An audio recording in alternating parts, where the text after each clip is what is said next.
Bueno, me habéis pedido mucho este vídeo y es hablar del sistema de pensiones de Chile. Y tremendo marrón en el que me voy a meter. Y es que el sistema de pensiones de Chile está valorado por extremos. O lo aman o lo odian. No hay punto medio. Es un sistema bastante polémico y genera muchas tensiones en la ciudadanía. En el 2019, cuando estallaron las revueltas por la subida de los pasajes del tren, que obviamente eso no fue la causa principal de las protestas, todo fue un cúmulo de cosas y esta subida de los precios fue la gota que colmó el vaso. Pero bueno, no nos desviemos del tema. Una de las cosas que se pedía era la reforma del sistema de pensiones, y ese cambio no solamente se pidió en el 2019. El sistema de pensiones de Chile lleva generando polémica prácticamente desde que se inauguró. Y es un sistema bastante controvertido. Por un lado, porque es un sistema de capitalización individual, es decir, es un sistema de pensiones privado, que siempre que algo se privatiza se convierte en algo polémico. Y por otro lado, genera controversia el contexto en el que se impuso este sistema, ya que fue bajo la dictadura de Pinochet. Bajo la excusa de que el sistema de pensiones público estaba quebrado, se decidió realizar esta reforma y transitar hacia un sistema de pensiones completamente privado, que es una solución un poco más radical si la comparamos con la que se hizo en su día en Suecia, del cual tenéis un vídeo, por cierto, que podéis ir a ver cuando terminéis este. Resumidamente, las nuevas pensiones funcionaban de la siguiente forma. Cada trabajador de forma obligatoria aportaba el 10% de su salario a fondos de pensiones, y estos pues invertirían ese dinero generando rentabilidad que el trabajador podría retirar una vez se jubile. El trabajador sería básicamente el encargado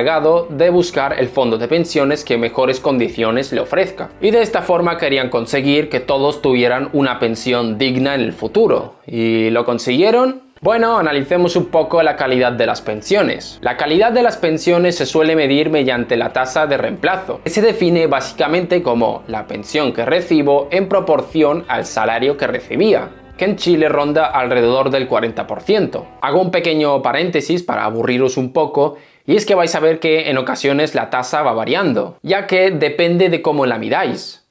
La tasa, digo. Hay veces que se mide en base al último salario que ha recibido el pensionista. Es decir, se mira qué salario cobraba el pensionista un año antes de jubilarse y en proporción a ese salario se mide la tasa. Y por otro lado, la medida que usaremos en este vídeo es usando el salario medio que ha recibido el trabajador a lo largo de su vida. A ver, la tasa de reemplazo de Chile es baja, tanto si la comparamos con otros países de la OCDE como con otros países de Latinoamérica. ¿Y por qué ha habido una tasa tan baja? Hay varios motivos posibles y vamos a dividirlo en dos periodos. El primer periodo será desde 1980 hasta 2008, ya que en el 2008 se hicieron unas reformas en el sistema. Así que vamos con el primer periodo. Una cosa bastante importante y en la que voy a hacer bastante hincapié es en la tasa de cobertura y la densidad de las aportaciones. Tranquilos que ahora os traduzco al español lo que acabo de decir. La tasa de cobertura es básicamente a qué parte de la población activa cubre el sistema, que en Chile en aquella época era de un 60%, que era una cifra elevada si la comparamos con otros países de Latinoamérica. De hecho, era de las más altas, pero aún así no lograba superar la tasa que había en el anterior sistema, que rondaba el 70 y pico %. Y destacar también la situación problemática de los autónomos. Los autónomos podían afiliarse voluntariamente al sistema, y en el 2008,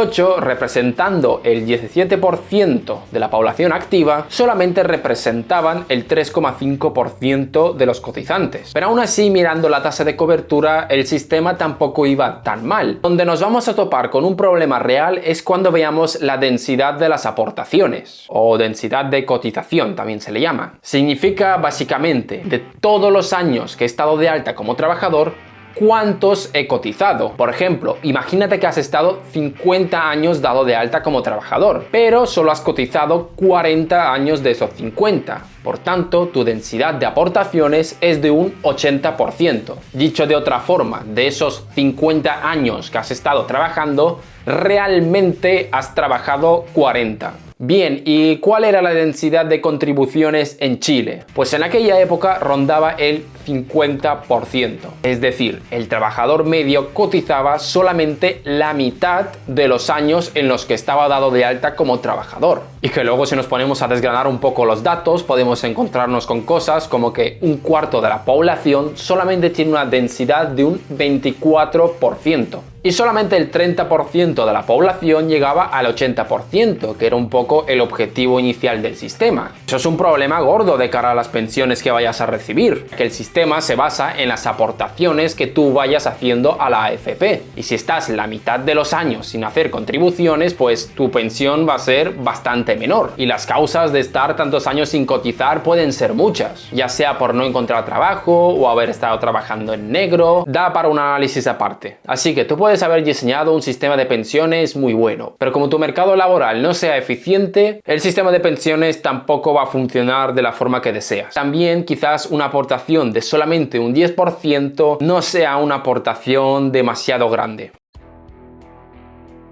Más problemas que surgieron en el sistema tienen que ver con la información, ya que en el sistema clásico de reparto, los trabajadores realmente no necesitan tantos conocimientos sobre cómo funciona el sistema. Los trabajadores van cotizando a lo largo de los años y cuando se jubilan reciben una pensión del Estado. Digamos que no tienen más cosas de las que preocuparse. Pero en un sistema de capitalización individual sí que los trabajadores necesitan conocer un poco cómo funciona el sistema, ya que tienen que entender pues a dónde va su dinero, por qué estoy firmando esto, por qué me están cobrando esto otro, qué es esto de la rentabilidad, etc. Y en el caso chileno la desinformación era bastante elevada. En unas encuestas que se habían hecho, el 47% de los encuestados no sabía bien cuánto aportaba realmente al sistema y un 97% no sabía exactamente cuánto le estaba pagando a la AFP en conceptos de administración. Vale, ¿y por qué esto es un problema?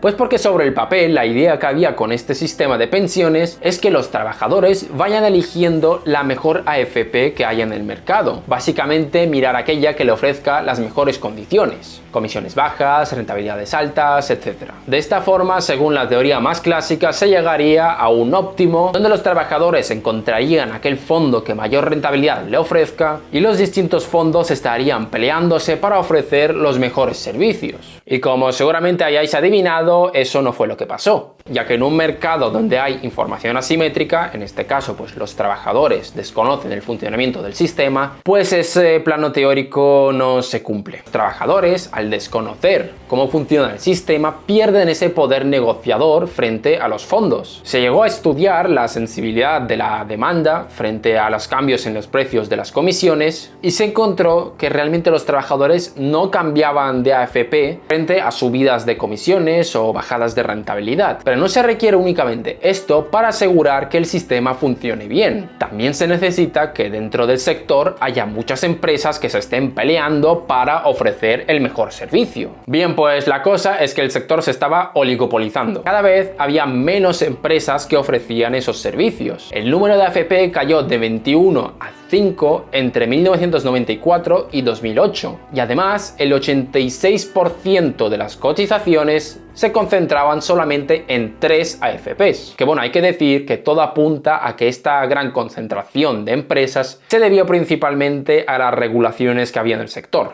Así que, en resumen, para que el sistema funcionase se necesitaba que hubiera competencia en el sector, y esta brillaba por su ausencia, lo que hacía que los resultados no fueran tan buenos. Por ejemplo, la comisión media de aquella época aumentó, y como comenté, ese aumento de las comisiones no provocó que los trabajadores se movilizaran hacia otras AFP. Así que, como hemos visto, el sistema padecía de varias lagunas que impedía llegar a ese ideal de que los individuos se costeasen su propia pensión. Y bueno, después de muchas críticas se consiguió hacer una reforma en el 2008 donde se intentaban corregir algunos de estos problemas que hemos ido comentando. No voy a comentar pues toda la reforma que se hizo, ya que se me haría el vídeo muy largo, pero básicamente fueron reformas encaminadas a conseguir cosas como una mayor cobertura, un papel algo más activo por parte del Estado para intentar ayudar a los más desfavorecidos, e introducción de una serie de reformas para intentar mejorar la competencia en el sector. Que bueno, se consiguió aumentar de 5 a 6 las AFP, que bueno, algo es algo, y parece ser que también se consiguió bajar un poco las comisiones que se cobraban. Quien quiera ver un poco más en detalle la reforma que se hizo, tiene el paper en el que me basé en la descripción. En mayor o menor medida se lograron los objetivos, pero aún así quedaban muchos problemas por resolver. Aún había el problema de que muchos autónomos no se afiliaban al sistema, seguía habiendo una gran desinformación sobre cómo funcionaban las pensiones, algo que para un sistema de pensiones de este tipo es de vital importancia. La tasa de reemplazo seguía siendo bastante baja y además pues quizás las cotizaciones eran algo insuficientes. En resumen, tú puedes crear un sistema que sobre el papel funcione a las mil maravillas, pero si no se dan las condiciones que se necesita para que el sistema funcione, pues este va a tener múltiples lagunas. Aquí ya voy a dar mi humilde opinión, pero creo que la reforma de Chile se llevó a cabo en un mal momento y quizá haya sido una reforma algo radical, si la comparamos con reformas como la que se hizo en Suecia, por ejemplo. Creo que Chile como país no estaba preparado para tener un sistema de pensiones de este tipo. Y cuando digo que no estaba preparado, no me refiero a que mentalmente la población no estuviese preparada. Me refiero más bien al resto de su estructura económica. Por ejemplo, la tasa de reemplazo de los universitarios en Chile rondaba el 110%. De media, ojo, ya que aquellos que tengan carreras universitarias suelen tener más estabilidad en el trabajo a lo largo del tiempo, por tanto pueden ir aportando de forma más regular al sistema. También tendrán mayores ingresos y quizás más formación para entender pues cómo funciona. Cifra que quizás parezca esperanzadora, pero que se nos va un poco abajo cuando nos enteramos de que solamente el 30% de la población chilena tiene estudios universitarios. Y esto es un problema para el sistema, ya que se necesita que haya una cierta estabilidad a lo largo de la vida laboral de una persona para que la pensión que vaya a percibir pues sea digna y que, como dije, los estudios superiores te aumentan las probabilidades de tener esa estabilidad.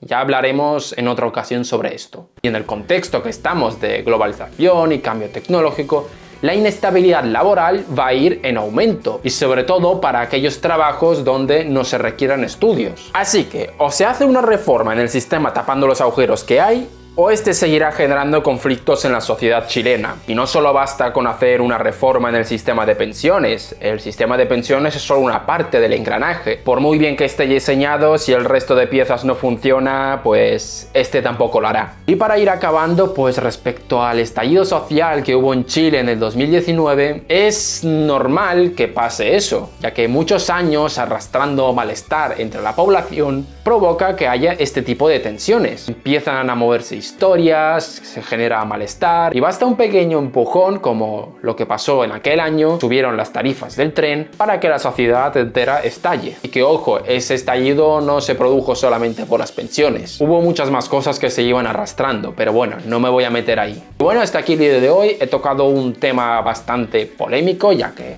siempre que se habla de Chile se levantan las tensiones. Decidme en los comentarios a ver qué os ha parecido y nos vemos en la próxima ocasión.